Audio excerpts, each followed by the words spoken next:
No cash, no keys, the showroom attendant said bluntly. Everyone in the upscale dealership turned to look at Amelia, who stood quietly in her modest outfit, clearly uncomfortable. What none of them realized was that she was the wife of the man who had just purchased the entire dealership chain. Their shocked expressions were only moments away. Soft rays of morning sunlight slipped through the curtains as Amelia gently folded her favorite cream-colored blouse. She tucked it neatly into her overnight bag, placing a light pink sweater beside it. Nothing extravagant, just cozy and simple, exactly how she liked it. "Are you sure you don't want to wait until tomorrow? We could drive up together?" Daniel's voice echoed from the bathroom, bouncing off the tiled walls. Amelia smiled while zipping up her bag. "And skip my spa day with Jennifer? Not a chance." As Amelia stepped out of her cozy suburban home, the sunlight kissed her skin and the cool breeze gently brushed her face. With her small overnight bag in hand and confidence in her stride, she headed toward her modest car, a well-maintained sedan that didn't draw attention, just the way she liked it. Driving through the city, she couldn't help but replay the moment from the dealership in her mind. The salesman's tone had been so dismissive, so sure of his judgment. It wasn't the first time she had been underestimated, and it probably wouldn't be the last. But today, they were in for a surprise they'd never forget. By the time Amelia pulled into the dealership's sleek glass parking lot, the same man who had turned her away earlier was laughing with a couple of clients, sipping coffee like he ran the place. He didn't recognize her car. Or her. Not yet. She walked in calmly. The receptionist gave her a half-hearted smile before returning to her screen. Amelia wandered through the showroom floor, pretending to admire the cars. Soon enough, the salesman spotted her again. "You again," he said with an exaggerated sigh. "Look, lady, I already told you, no money, no test drive.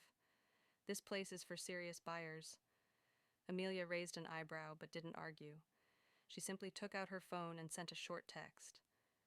Less than 2 minutes later, the front glass doors parted, and a sharply dressed man in a tailored navy blue suit walked in, Daniel. He had the air of someone used to commanding rooms without saying a word. He nodded politely to the staff as they all stood up straighter, clearly recognizing him.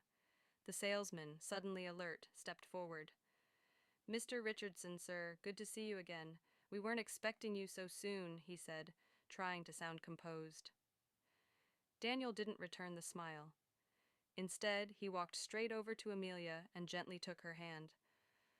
"Everything okay, sweetheart?" he asked. "Perfect now," Amelia replied, her eyes still fixed on the salesman. It was at that moment that realization dawned on the man's face. His smugness evaporated, replaced with visible regret. Daniel turned to him. "This is my wife. The same woman you refused to test drive because of how she was dressed. The same woman who will now decide whether you keep your job here, because as of this week, we own this entire dealership chain." The room went completely silent. Every employee froze. The receptionist stared with wide eyes. The clients who had been chatting just minutes ago were now whispering. The salesman stammered, I'm sorry, ma'am. I didn't realize." "You didn't need to realize," Amelia interrupted softly, yet firmly. "You just needed to treat every customer with basic respect." Daniel placed an arm around her shoulders and led her to the car she had originally asked to test drive. "Shall we?" he smiled. Amelia slid into the driver's seat, her head high, and the doors closed with a quiet elegance. As she started the engine and eased the car out of the showroom, every head turned in awe. Not because of the car, but because of the woman driving it. That day, Amelia didn't just drive off in a luxury car. She drove off in dignity, grace, and power, reminding everyone that appearances never define worth.